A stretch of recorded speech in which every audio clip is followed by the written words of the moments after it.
Күндүн орчунду кабарлары менен эфирде Алтын бешик маалымат программасы, студияда Айсулуу Абдилаким кызы. Саламатсыздарбы? Алгач жаңылыктардын кыскача мазмуну.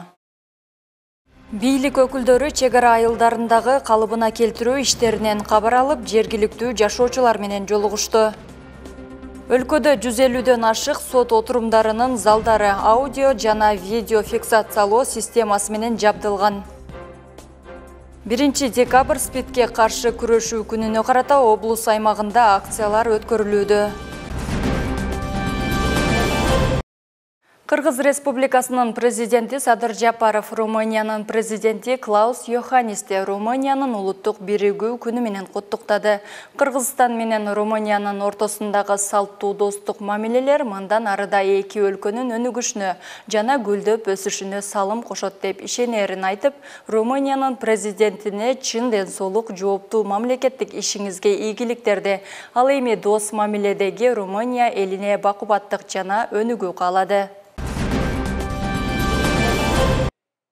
Кыргыз Республикасынын министрлер кабинетинин төрагасы Акылбек Жапаров Японияга болгон жумушчу сапарынын алкагында Европа өнүктүрүү жана реконструкциялоо банкынын президенти Одил Рено Басо менен жолугушту. Акылбек Жапаров белгилегендей, Европа өнүктүрүү жана реконструкциялоо банкы республикасынын социалдык экономикалык өнүгүүсүнө олуттуу колдоо көрсөтүп, Кыргыз Республикасынын маанилүү жана ишенимдүү өнөктөшү болуп саналат. Көрүлгөн жана ишке ашырылып жаткан чаралар атамекендик экономикага глобалдык факторлордун терс таасирин жумшартууга гана эмес, өлкөнүн экономикасынын өсүшүн камсыз кылууга да мүмкүндүк берди.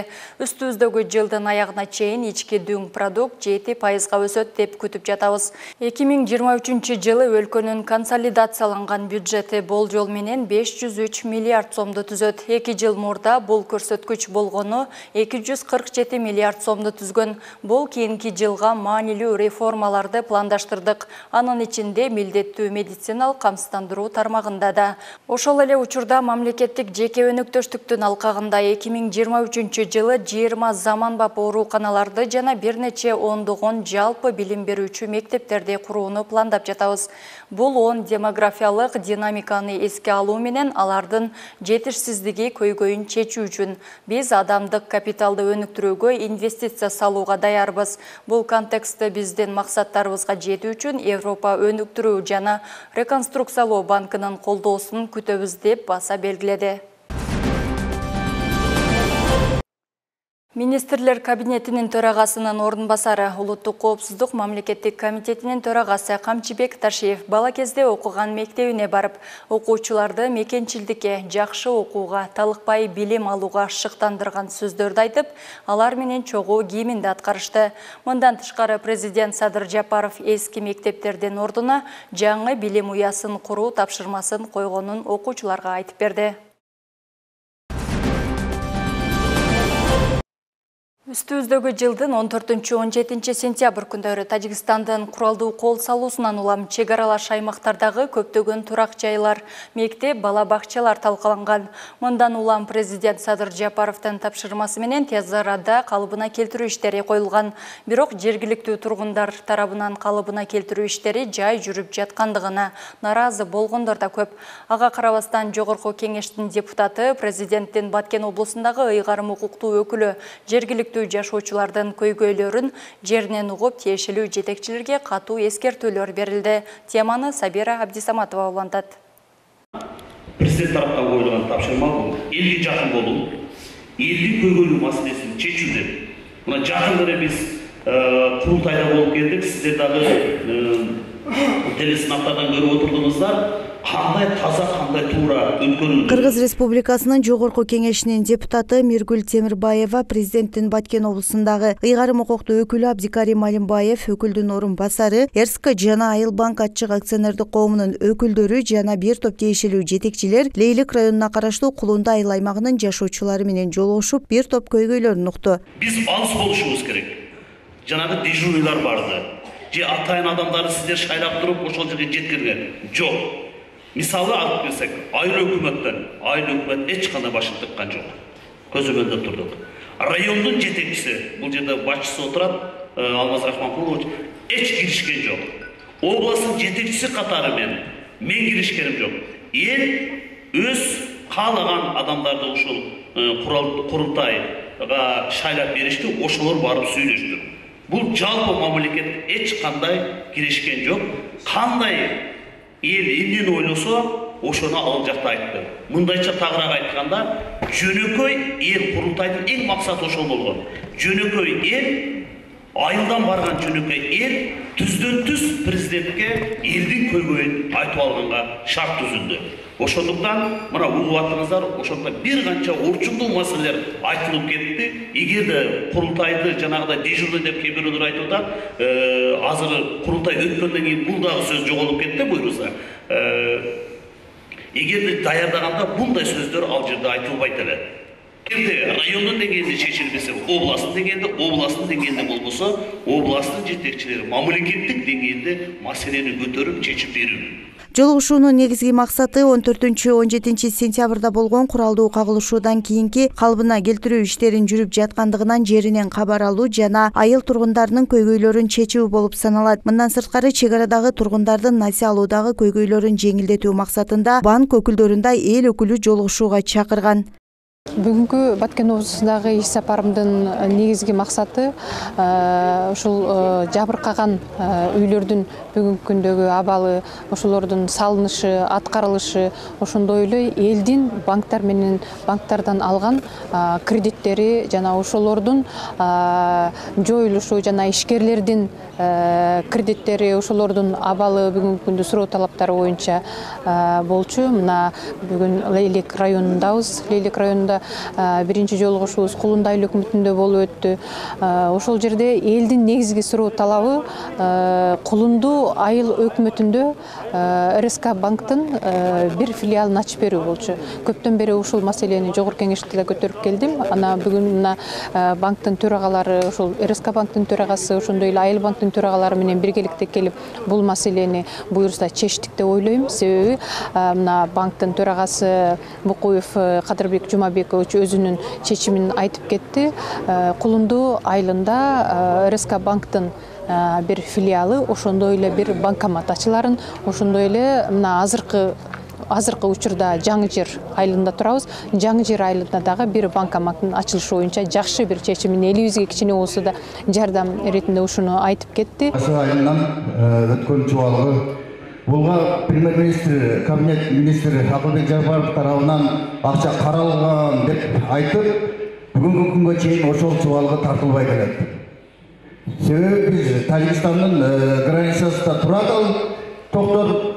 Эгер тажиктер өзүн каалагандай кылып атып, баягындай кылып бермексе, биз эл токсуз калып атат да. Ошондой учурлар болгон. Ошого Кыргызстандын территориясынан көз карандысыз кылып чечип берүү жолун карап берсеңиздер. Бүгүнкү күндө кайта кайтарыланып атат. Мен өткөндө ошол үйдүн жанында туруп, ошол айылга барып туруп, бул кишини коюп, сизди коюп, мен тапшырма коюп кетпедим эле. Айыл өкмөтү туруңуз. Айыл өкмөтү кайда? Айыл өкмөтү сиз элдин башында туруңуз. Аягына барып отуруп албай. Эмне болду ошол маселе боюнча? Эмне үчүн токтонун дайындап кетти? Мен ушул сөздү айтканмын. Айыл өкмөт менен госрегистр тыгыз иштешиңиздер. Себеби кызыл китеп берүүдө айыл өкмөттөн сөзсүз түрдө токтонуп чыгыш керек, анан госрегистрге өткөрүп бериш керек. Силер бири-бириңер менен сүйлөшпөй атасыңар. Силер бири-бириңерге шылтак кылып төңкөп атасыңар. Эмне болду ошол маселе боюнча? Бул жанагы маселе боюнча. Мына бүгүнкү күндө иштеп аткан Кулунду айыл өкмөтүнүн иштеп аткан абалы. Интернеттерге чыгарып атасыңар. Кулунду кандай айыл деген атага чыккан айыл. Кулунду дегенде бүт Кыргызстан баары билет эле. Жамет командировкада болсо, убактылуу анын милдетин аткарган деп туруп орун басары айыл өкмөттү иштей бериш керек да. Эмне үчүн жасалбай атат? Мага кайрылса мен иштейм. Мага кайрылган эмес. Качан бүтүрөсүңөр? Мага кайрылсын, мен сиңерче кача коюйн дагы. Ушундай болуп атат да, коюлган тапшырмалар бири-бирин билбейт. Азыр бири-бири менен чайкаштырып атат. Жоо туура эмес булардын. Өткөндө мен ошол үйдүн астына барып, огородко барып туруп, тапшырма коюп кеткенмин. Эмне үчүн аткарылбайт? Эмне үчүн аткарылбайт? Азыр сунушуңузду даярдаңыз, госрегистрге даярдайсыз. Айыл өкмөткө даярдайсыз. Чара колдонушубуз керек бизче. Мындай жашоо болбойт. Эмне үчүн бир маселени Кайра келип туруп бул жерде көтөрүлүп атат. Бул маселе бүтүш керек эле, көтөрүлбөш керек эле бүгүн. Алмаз Рахманович, көзөмөлдөңүздөр да. Кана райондун кана ким жазып кетти? Мен айткан сөздөр жазылдыбы? Эмне үчүн аткарбай атасыз? Кана аткаруу тартиби? Бұл емедеке Ородова Айшаныкі чечилген. Ал бұл азыр Ородов Курманбектікі эми мен кайрылганы жөнүндө маалыматым жок экен. Эгер мага өкмөт башы дайындап кеткен болсо, мен сессияга коюм. Суроосуна эмне үчүн суроосунан жооп бере албай атасыздар?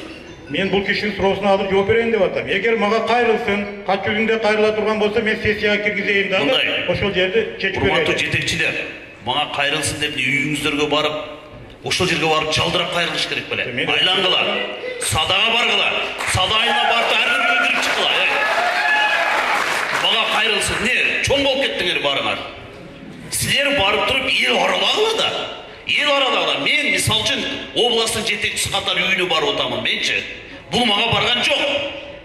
А эмне үчүн силер бир айыл өкмөттө туруп, мына мага кайрылып атат. Ушул сөзүңөрдү мындан кийин жетекчилер. Мен укпайм, мага кайрылбады деп. Түшүндүңөрбү? Силер чуркаган ошолордун артынан керек болсо. Мындан сырткары куралдуу кагылышууда үй-жайсыз калган жарандар курулуш иштеринин жай жүрүп жаткандыгынан наразычылыктарын билдиришти. Өз кезегинде облус башчысы тиешелүү жетекчилерди сынга алып, айтылып жаткан көйгөйлөрдү тез арада чечүү керек деген тапшырмасын койду. Сабира Абдисаматова, Бакыт Саитов, Алтын бешик жаңылыктары.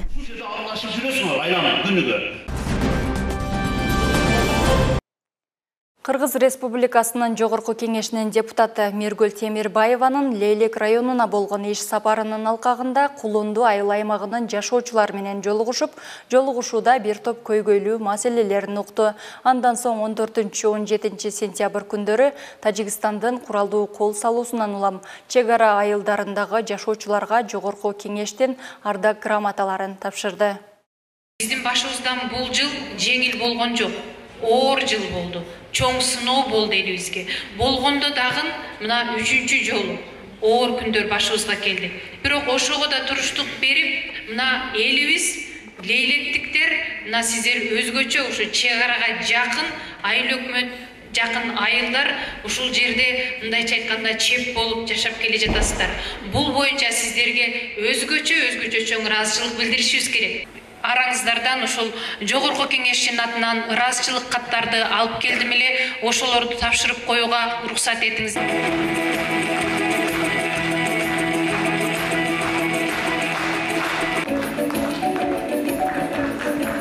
Ушундай эле ыраазычылык кат менен Байбулатов Бактияр Назимович сыйланат. Билим берүү министри Уланбек Мамбетакунов жана Жогорку Кеңештин депутаты Миргүл Темирбаева Лейлек районунун билим берүү кызматкерлери жана мекеме ишканалардын жетекчилери менен жолугушту. Жолугушуунун жүрүшү суроо жооптор менен коштолду. Кененирээк алдыдагы сюжетте. Билим берүү жана илим министри Уланбек Мамбетакунов жана Жогорку Кеңештин депутаты Миргүл Темирбаева Лейлек районундагы мектеп, бала бакча мугалимдери жана мекеме ишканалардын жетекчилери менен жолугушуу өткөрдү. Алгач район акими Алмазбек Рахманкулов жолугушуунун максаты тууралуу кыскача маалымат берип өттү. Кичине маалымат берип кетейин сиздерге. Көбүңүздөр эми билгенсиздер 9 айлык отчет быйылкы жылы облуста болгон жок. Bir жылдык отчетко калтырып койдук. Бул дагы себеби ошо 16-17 сентябрда болгон окуялардын кесепетинен. Жолугушуунун жүрүшүндө министр билим берүүдөгү аткарылып жаткан иштер тууралуу маалымат берип, көйгөйлүү маселелер боюнча суроолорго жооп берди. Бүгүнкү билим берүү жана илим министрлиги тарабынан жүргүзүлгөн реформалар жөнүндө маалымат берүү, андан тышкары ошо Лейлек районунун мугалимдерине, директорлоруна чогуу биргелешип иштөө ыкмаларын аныктоо, азыркы учурда ошо жолугушууда көптөгөн маселелер көтөрүлдү.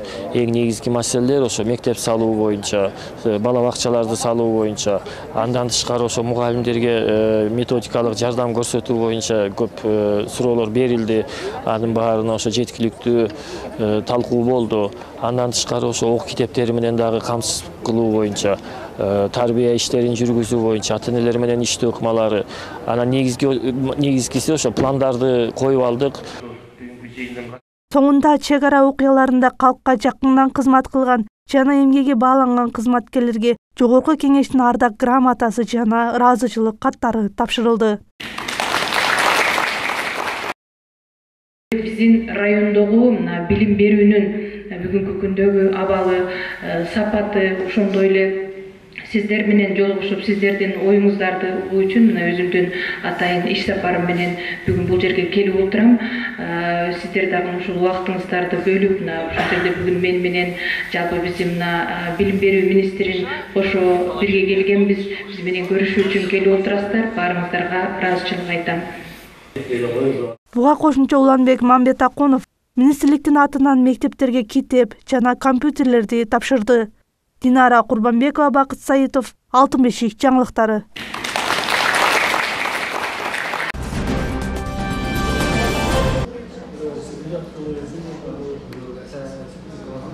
Биринчи декабрь Кыргыз Республикасынын Баткен облусундагы ыйгарым укуктуу өкүлүнүн администрациясында Медеткан Шеримкулов менен жолугушуу болуп өттү. Ага Баткен шаарындагы мамлекеттик кызматтын өкүлдөрү жана аскер кызматкерлери катышты. Жыйындын негизги максаты мамлекеттик кызматта иштеген жаштарга мамлекеттүүлүк, эгемендүүлүк боюнча түшүндүрүү жана аскерлердин мекенге болгон патриоттук сезимин күчөтүү.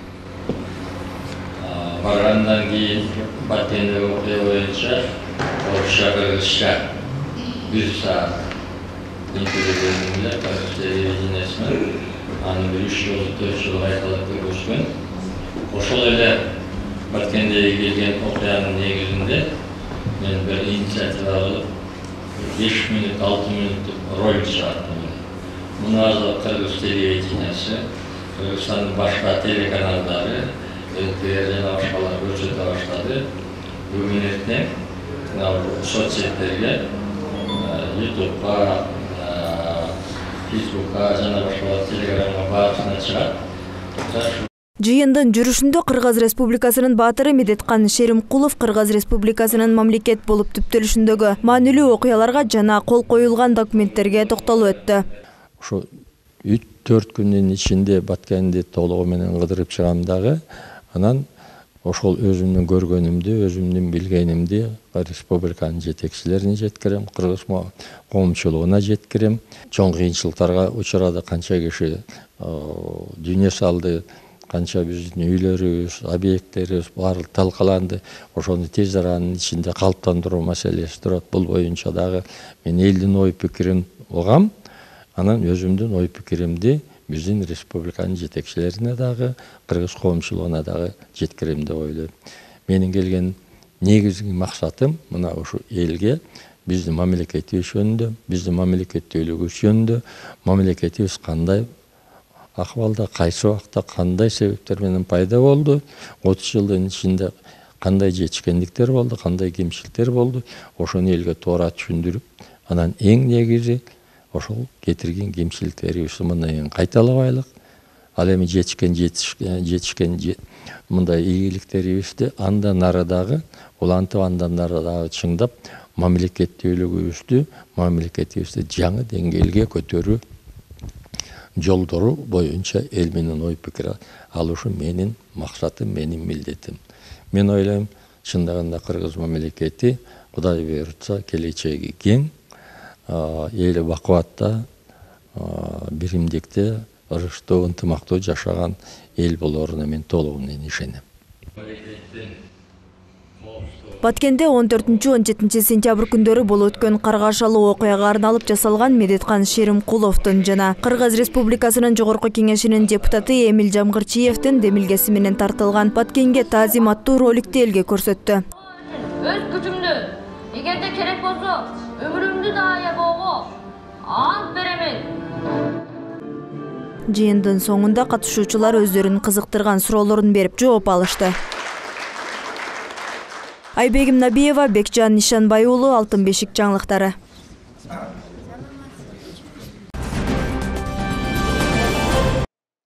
Өлкөдө 150ден ашык сот отурумдарынын залдары аудио жана видео фиксациялоо системасы менен жабдылган. Ал эми аталган система Баткен облусундагы 7 сот залына орнотулуп, бардык отурумдардан жүрүшү толугу менен жаздырылат.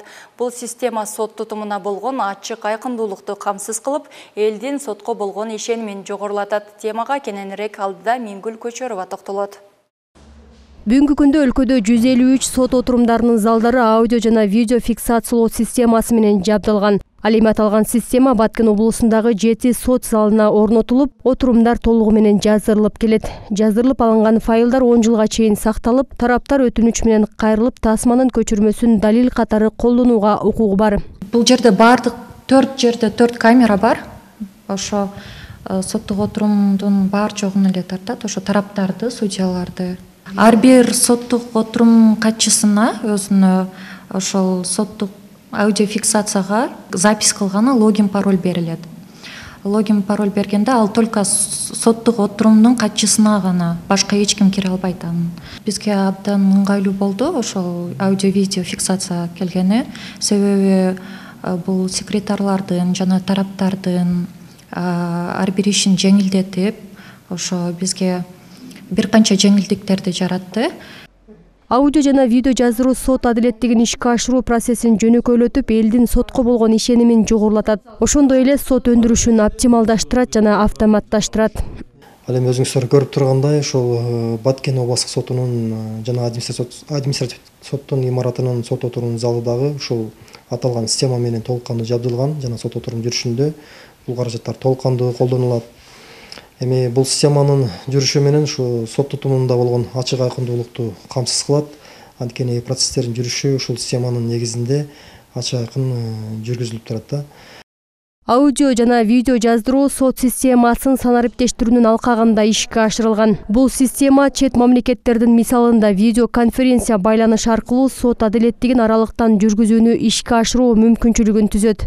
Андан тышкары ошо АВ системасы аркылуу айрым иштер боюнча сот процессинин жүрүшүндө кээ бир шектүүлөрдү же күбөлөрдү сот процесстерине камсыз кылууда жаралган тоскоолдуктарга да бөгөт коюлуп, аларды турган жеринде суракка алууга да жакшы мүмкүнчүлүктөрдү берип жатат. Буну менен соттук иштерди өз учурунда карап, кароо мөөнөттөрүнүн себепсиз бузууларына дагы жол берилбейт да. Ошондой эле ошол эле шектүүлөрдү сотко ташып алып келүүдөгү алып кетүүдөгү чыгымдардын да азайтылышына, сот өндүрүшүнүн жүрүшүндөгү ыкчам, жеткиликтүү же бир ыңгайлуу болушуна дагы, андан тышкары сот жыйындарында ар кандай тартип бузууларды алдын алуусуна жана сот отурумда жүргөн протоколдорду толук жүрүшүнө дагы жакшы мүмкүнчүлүктөрдү берет. Аудио жана видео фиксациялоо функциясы алгач 2018 жылы Бишкек шаардык сотунда пилоттук долбоор катары иштеп баштаган. 2019 жылы республика боюнча облустук жана шаардык соттордун 77 залына атайын жабдуулар орнотулган. 2021 жылы системаны киргизүү улантылган. Ал эми пандемия учурунда аралыктан сот отурумдарынын порталын түзгөндө өз натыйжасын көрсөтө алган. Бүгүнкү күндө өлкөдө аталган система 150дөн ашуун сот залдарында орнотулган. Мингүл Көчөрова, Расул Акматов, Алтын бешик жаңылыктары.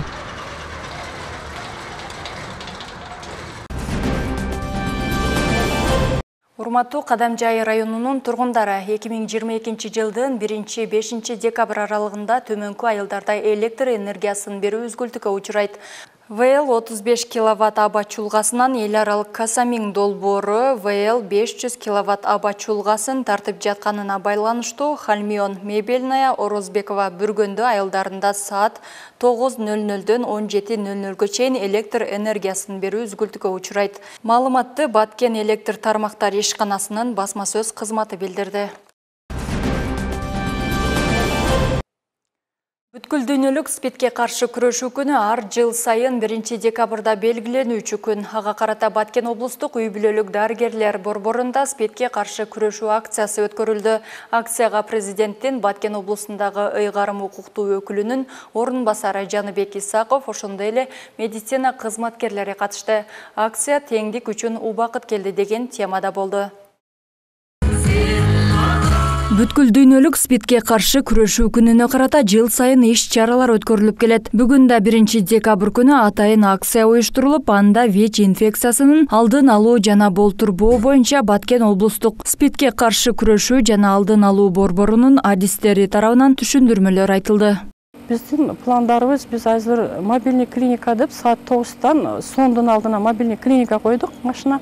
Ошол жерде биздин 3 сотруднигибиз иштеп атат. Бул деген акысыз ошо ыктыярчы адамдарды тестирлөө менен слюнанан тестирлейбиз. Слюнадан анализ алып туруп, ошоларды тестирлеп ВИЧ инфекциясы барбы жокпу ошону аныктайбыз. Дүйнө элинин жашоочусунун көңүлдүү болушу зарыл. Мындай коркунучтан арылыш үчүн бардыгыбыз акция теңдик үчүн убакыт келди деген темада өттү. Андагы негизги максат жарандарга ВИЧ инфекциясынын алдын алуу жана болтурбоо боюнча түшүндүрүү иштерин жайылтуу болуп саналат. Ал эми акциянын жүрүшүндө үзүрлүү эмгек жаратып, ар кайсы учурда талыкпай эмгектенген медицина кызматкерлерин сыйлоо аземи болду. Маматалиев Нурлан Мурзалиевич.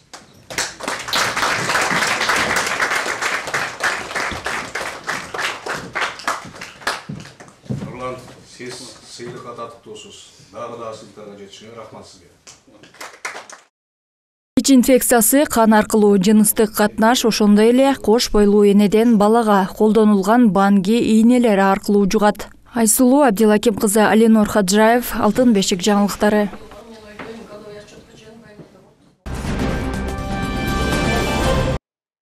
Кыргызстанда 1 декабрдан 8-не чейин жүргүнчү ташуучулар аталышындагы ири рейд жүрөт. Бул туурасында жол кыймылы коопсуздугун камсыздоо башкы башкармалыгынын маалымат кызматынын жетекчиси Байказы Айтикул уулу билдирди. Ал мындай иш-чара кесепети оор болгон жол кырсыктарын алдын алуунун алкагында болуп жатканын белгиледи. Анда шаарлар жана облустар аралык каттамдарга чыккан айдоочуларды текшерүүгө өзгөчө көңүл бурулмакчы. Аны менен катар шаардык таксилер дагы текшерилерин айтышты. Кыргызстанда сутка ичинде 12 өрт кырсыгы катталып, өрт өчүрүүгө 14 бөлүм тартылган. Бул тууралуу өзгөчө Кырдаалдар министрлигинин басма сөз кызматы билдирет. Маалыматка ылайык Бишкек шаарында 1, Чүй облусунда 3, Жалал-Абад облусунда 4, Баткен облусунда 1, Ысык-Көл облусунда 1, Нарын облусунда 1, Ош облусунда 1 өрт кырсыгы катталган. Жалал-Абад облусунун Сузак районундагы Жергетал айылында турак үйдүн бир бөлмөсүнүн 8 чарчы метр шыбы жана үй тиричилик буюмдары күйгөн. Өрттүн себеби такталууда. Чүй облусундагы Аламүдүн районунун Мраморная айылындагы турак үйдүн от жагуучу бөлмөсүндө 2 чарчы метр мордун тегереги күйгөн. Өрт жылытуучу морлордун жана мештердин туура эмес түзүлүшүнөн келип чыккан. Бүгүнкү күнгө алынган жаңылыктар топтому мына ушулар болду. Мен сиздер менен кийинки эфирге чейин коштошомун. Аман туруңуздар.